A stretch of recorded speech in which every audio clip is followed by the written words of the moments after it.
Hello YouTube viewers, welcome to my channel Science to Technology. In today's show, Rocket One Day, we're gonna talk about relativity space current debacle. So let's dive deep into it. So what you have to understand is the greater context that is going on. Right now, we are in what we call private space race era. We are no longer in Cold War, we are in private space race. Now, this started after the success of SpaceX because the moment SpaceX went from Falcon 1 to Falcon 9 and actually managed to deliver something to ISS, the world changed. Because before that, again, there were still companies that were launching satellites, private satellites, and this and that. All of those things were there. But SpaceX kind of like, what if I started brand new? What if I actually did it from scratch finally? And they did, and it changed the world. Now here's the deal. Fundamentally, it made what we classify as business frontier. You have to understand, majority of business does not give you multiples of return. For example, if you buy in 2024 Apple stock or even Nvidia stock, it's barely gonna give you 2x or 3x growth after a very long time. But if you had bought this thing during .com era, yeah, you've been printing money, especially just after the .com bubble crash. If you had bought that, people who had bought that time, you think like going from 1 trillion to 2 trillion or 3 trillion is good? That's only multiples. So if you had a X amount of stock, it's like X2, X3, X4. Back in those days, it's like, damn, like that value is scary. So this is what we call business frontier. It happens back in the old days, people were laying down railway. That was the new frontier. This sort of thing happens, like, shipping companies became the new frontier, tractors became a new frontier, cars became a new frontier. This sort of things happen. It's a common in industry.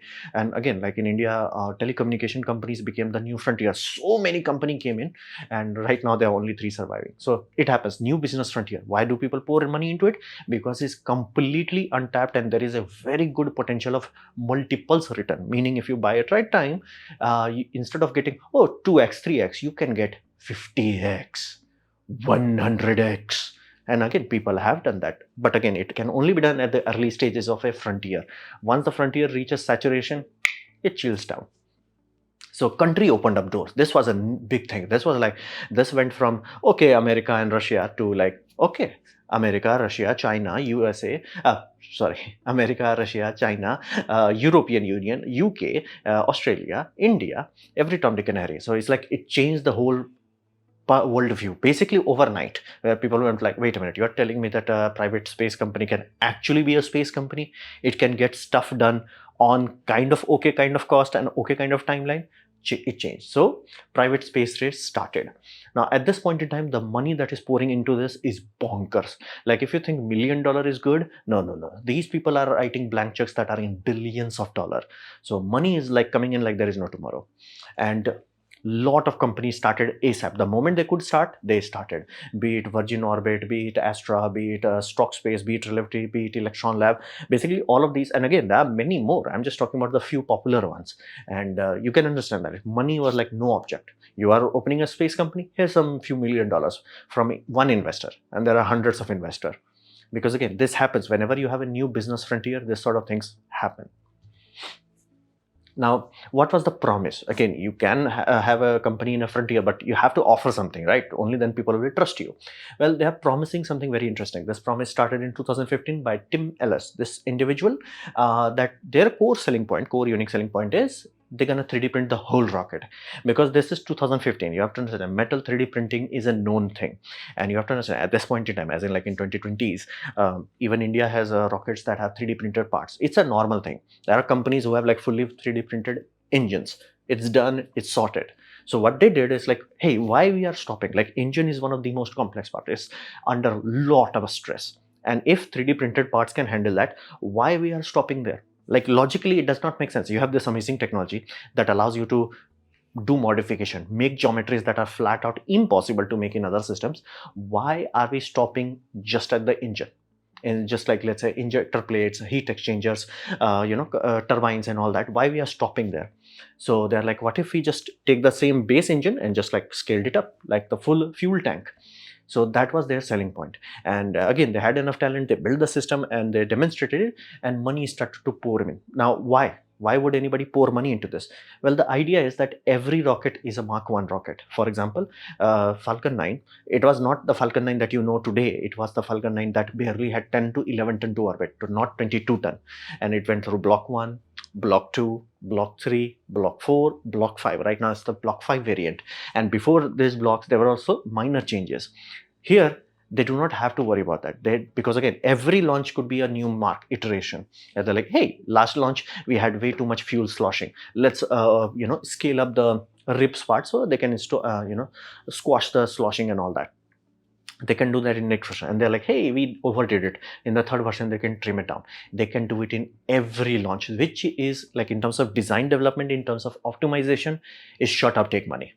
Is shut up, take money. Like, no country, company, or anything could even come close to this sort of rapid iteration, because basically they are going from a pen that is like, complex fountain pen to a lico-feco pen. Basically, you just write it and you throw it away. I do not know what you American guys call it. In Hindi, we call it lico-feco. Lico and then fecto. So lico-feco, that's the idea. Basically, they do not need to recover a rocket simply because it would be so cheap, and every time they can optimize it. So only in few iterations, few years, they will have a rocket that is so optimized that nothing can almost, and if any new major changes happen, they can change it just like that. So that's a very big significant selling point. And the majority of the savings is coming from tooling cost, loss of tooling cost. Because yes, still we were making rocket engines long ago, as in like 1960s and 70s, but they were expensive. Why they were expensive? You had to make giant tools in order to make the goddamn thing. Here you no longer have to make the giant tools. You have a 3D printer. Like, we are doing that right now. Why the heck companies can open up just like that and actually have rocket engine testing? Yeah, we can 3D print turbo assemblies. Those were ludicrously complex. Like, if you want to freak yourself out, look into how much hard work people had to do. Manual machining had to be done just for fuel injector plate. It was bonkers. Now they're like, Control P. Oh, it's not working. Control P again. Different variation. It works. So this is a very significant jump. Like, this is not like, oh, minor changes. No, this is huge. So that is their promise. They started in 2015 and they're like, hey, we are not only building into the complex part, which again, if you say today, oh, we are 3D printing rocket engines, companies like, yeah, I can find you 7 companies that are doing that, maybe more. So that's the whole point. We are 3D printing the whole rocket. And again, this also is a good patentable technology. It's like having free-handed 3D metal printing on this scale. That technology on its own is high value. So this was the promise in 2015. So what the hell happened? Well, the debacle happened just after their first launch. This is their rocket. They actually launched it, and compared to many other early startups, it was actually good because the booster worked flawlessly. And this happened on 23 March 2023. And they went there, max Q was crossed, no issue happened. And then they fired the second stage, and second stage went nope. It failed to ignite, mission failed. Now this happened on their first attempt. Cool, no problem. And again, in contrast to other players having this much success on even in your first launch, that's big. So in 12 April 2023, they announced they are canceling Terran-R. Be mindful, this rocket has only been flown once. It did not even achieve orbit, and they are canceling it. Compare that to Falcon 1. Falcon 1 was tried 5 times. Fourth one was the successful one. You guys can fill in the blanks. And again, they had a plan for Falcon 5 and Falcon 9. They yeeted Falcon 5 because it was not economically viable. They directly jumped into Falcon 9. So they are doing the same thing. Only difference is SpaceX actually managed to achieve orbit. Then they were like, okay, now we are ready for big boys. They're like, you did not achieve orbit, and you are like, now we are ready for the big boys. So that's very weird. And then things changed. So far, it's like, okay, that's the whole point of 3D printing. Maybe you can just like scale it in a printer and voila. Okay, now they are focusing on Terran-R. This is Terran 1, this is Terran-R, the next variation. It is bigger and is reusable, which was weird because that was the whole selling point. It's like, it's such a cheap variant that it's like, it will cost you more money to recover it rather than like, just letting it go away. That was the whole point, like, single use item, so to say. Like a printed paper. It's like there is no point of recovering it. But they changed it. Terran-R design, like the original what company was selling versus what it became, was completely different. It was bigger. Okay, that's good. From an economics point of view, that's really good. Reusable, it's like, why? Because again, in principle, your 3D printing should have made it redundant, and it will not be 3D printing anymore. So they just went back to everything else as like, okay, we're going to 3D print the rocket engine, and everything else, basically cylinder, giant nozzles, all of those things will be normal technology. And this literally poofed their unique selling proposition overnight. And it's like, the why this is such a debacle, that's why they got the funding. It's thinking this way, like one company comes to you, it's like, hey, we're gonna give optical fiber network, and then they're like, yeah, we are using radio networks now. You'll be like, dude, I paid you for optical fiber, I did not pay you for radio. That happened here. Basically all the investors are like stuck in a situation where it's like, again, they poured a lot of money into this, and this company for some reason has way too much pre-booking. Even Rocket Labs CEOs are specifically talking about this part. It's like they know for a fact that whenever your company is starting out, they have to what we call money loss leading products, so to say. So basically the first few launches are loss leading. They're not going to make the money back, but again, they do need that initial capital injection to get things going. So they take a loss in the early days. And again, Rocket Lab is very open about that, is that first few launches became their very problematic for them, because again, it was a very big loss leading. They figured out the rocket, they were launching it, but it's like, we are not making any money on this. But again, they had to do it. And that's the reason why companies generally do not like the idea of having too much pre-booking. It's like, you want enough pre-booking to get the grease and things rolling. You just do not want billions of dollars worth of pre-booking. This company has that much. So that's scary. And again, your main unique selling proposition, which allowed you to stand compared to others, just went poof. So this is a huge debacle. Now, how did the market handle market reaction, so to say? Now, current market is overheated. At this point in time, everybody knows that we have way too many rocket companies, and most of them will fail. This happens whenever you have, overactive market. It happens. It's like almost cyclical. How we had so many NFTs, poof. How we had so many cryptocurrency, now only 2 or 3 are surviving. Same thing happens. Like how we had like so many car companies, poof, only few survive. It happens whenever you have overheated market. It cools down. It self-correctifies. So at this point in time, and again, big companies have already poofed. Like for example, Astra, they went poof. They were surprisingly good. They actually managed to go to orbit, but again, their rockets keep blowing up. And Virgin Orbit, again, they were way too expensive. The design philosophy was not logical, so to say. Again, they also went poof. So you are seeing that hundreds of companies started, majority will fail. And at this point in time, why is that? Why majority company will fail? Well, it's not profitable. It's like, I'm going to make my own Netflix. That's child's play. Again, any company can just pick up a phone, call up Amazon Web Services, and have like 5-6 employees. They can get an early stage done very quickly. And again, you must have seen like so many TV companies, channels and all that, they started their own servicing. But how many of them are successful? Very few. And it's again, it happens whenever you have an overheated market. This will happen. As of now, the profitability scope in 2024 is very minimal, meaning most of the rocket companies are just little bit of profit. They are not printing money. They did not have their Nvidia moment where they're like, let's print some money. So at this point in time, all the investors are looking for 2 core things. First, either you have a unique selling proposition which actually makes you like, this is a high risk, high rewards return, or you should have big budget where it's like, your failure is almost pointless. It's not going to happen. For example, Blue Origin. Blue Origin is supported by a dude, you may know him. It's called Jeff Bezos. And his deal, Jeff Bezos has pockets, and his pocket is stable pocket. It's not Elon pocket where it's like goes ups and down. No. Jeff Bezos pocket is stable. It's scary how stable he is. Like, it's like, I got this. I can endure this. And again, remove SpaceX. In contrast, they are actually doing quite well compared to basically governmental agency. And again, compared to everything else, they not only built a engine, they actually built a fully fledged demo system where they had rocket stage taking off, landing reliably with human on board, with human rating. They had done it. It's done. It's sorted. It's a significant thing. Whether you, again, not as significant as spaces, but definitely not something that you can say like, who cares? That's a significant thing. On top of that, they built a new next generation engine for their big daddy rockets. And this puppy already went to orbit. So they know for a fact that their engine is not a paper engine. It actually works. It's slow, behind schedule, but not insignificant. So they are there. And SpaceX. Now again, Jeff Bezos has pocket and governmental contracts that are coming in, and they're sorted. And then you have SpaceX. Again, many times people kind of forget SpaceX is getting funded by NASA, a lot of money, like bonkersly large amount of money. So Artemis is the public's demand, Congress pays for it.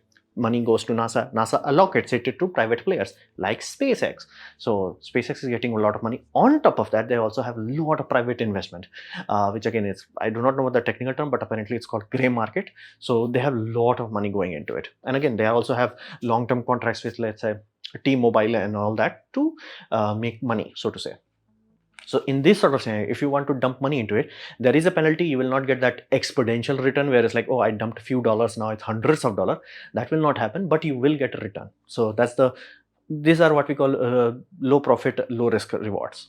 And USP wise, like let's say stock space is one of my personal favorite, because they are directly trying to reuse second stage, and they are doing it in a very unconventional way. That's why it's actually viable. They are no longer going aerodynamics, heat sheets. They're like, what if you have a metal sheet? It's like, okay, cool, awesome, but how would you make sure that it does not poof away? Well, what if you have liquid hydrogen running through it?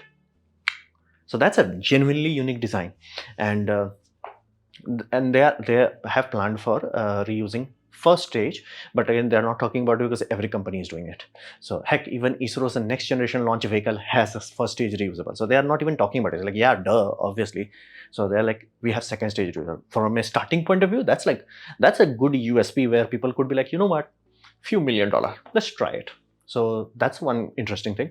Another is Rocket Lab. Rocket Lab is also a small company, but it did deliver the product. They are like, hey, we are actually launching stuff to orbit.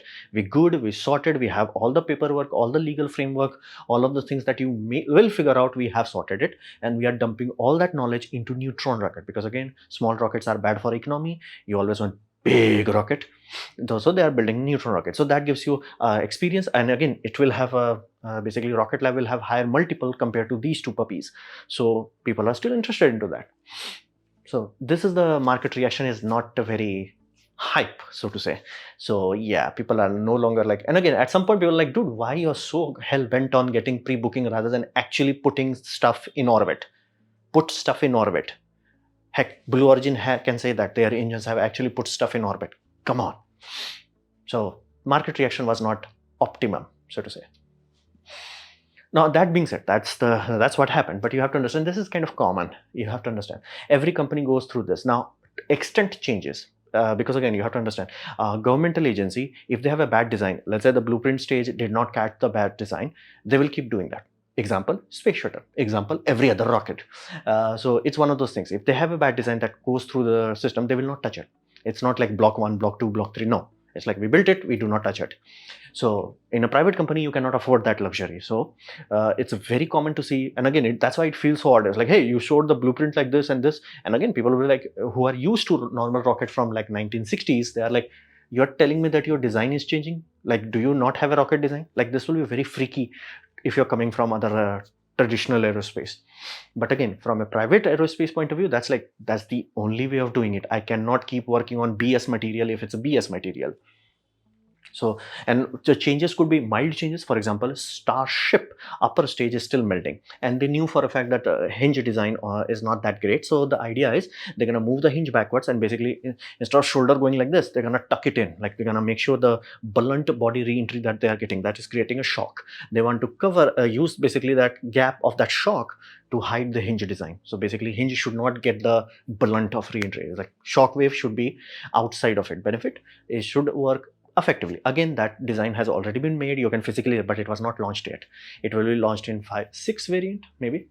But again, so it could be minor change. Okay, we are changing the fin design, or it could be complete redesign. For example, SpaceX, Falcon 1 was their first rocket. Falcon 9 was second rocket. Falcon Heavy was modification of Falcon 9.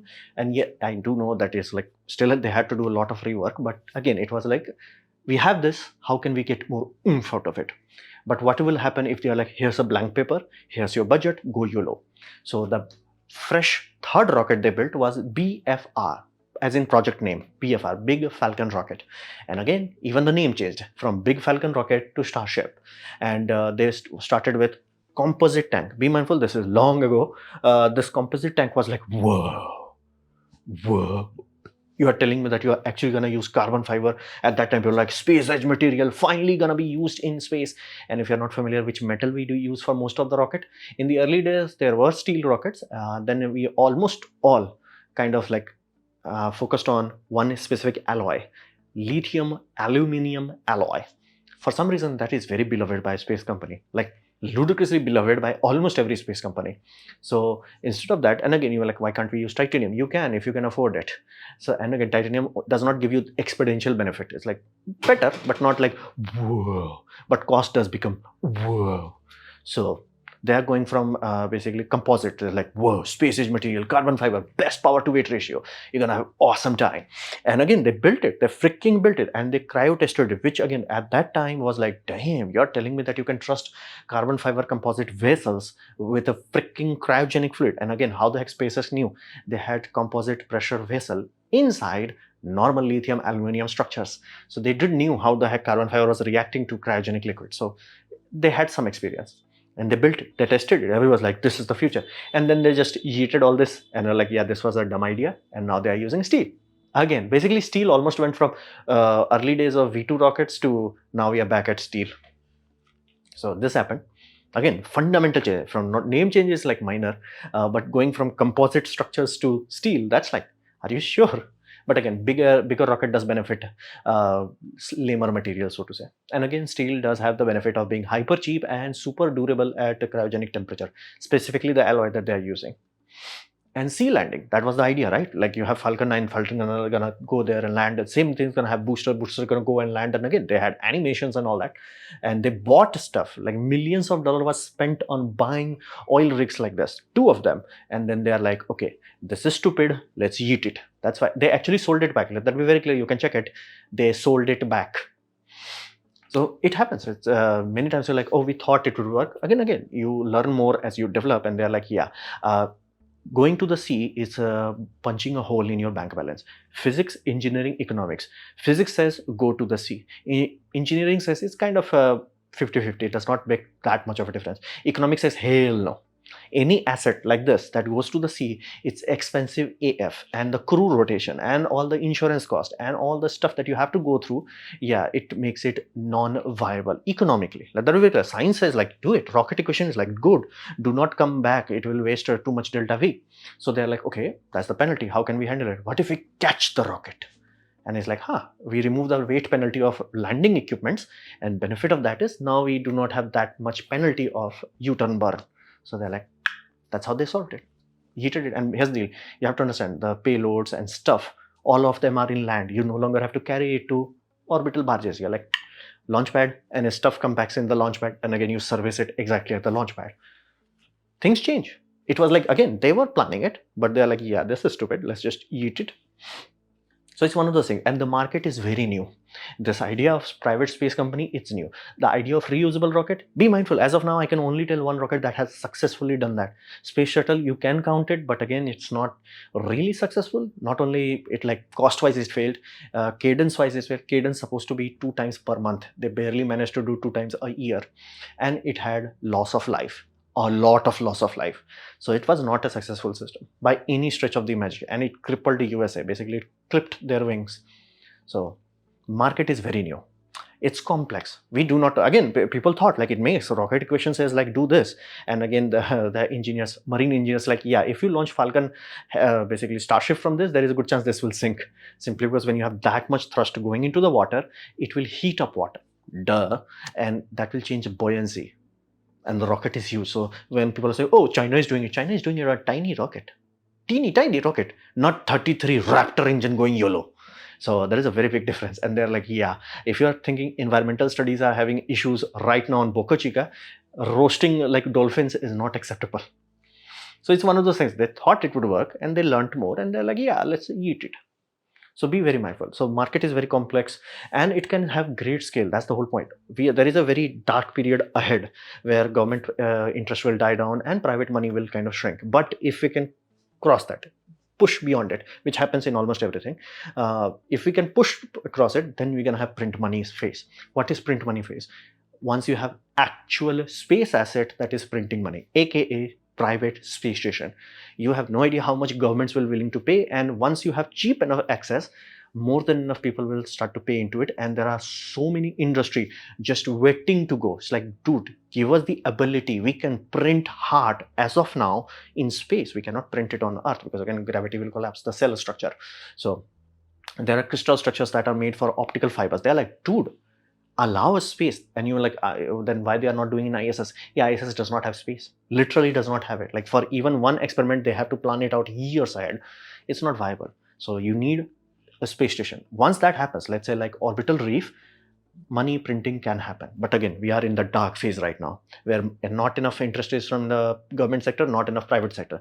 But we have to jump this. The moment we jump it, and that's why investors are pouring money. You just want to be in that jump through phase, because it's very cheap right now. You jump through it and then you forget about it. It's like, yeah, I bought it, like, back in the 2015 I bought some stuff, and then looking back in like back 2055, you're like, oh yeah, now it's time to extract some millions and billions and trillions of dollars.